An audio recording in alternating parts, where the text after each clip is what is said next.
Il senso è questo: noi mettiamo in opera delle attività per conservare la cellula primaria della società civile, che è quella della famiglia.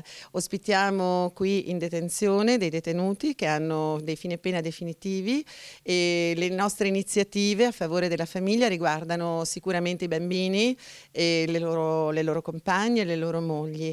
Ci è piaciuto molto raccogliere l'invito del capo dipartimento per significare anche all'interno del carcere che ricordare appunto la giornata contro la violenza sulle donne, per significare soprattutto ai nostri detenuti la cura e l'attenzione che le loro compagne hanno nei loro confronti, venendoli a trovare e sostanzialmente poi aspettandoli e facendo crescere i loro bambini.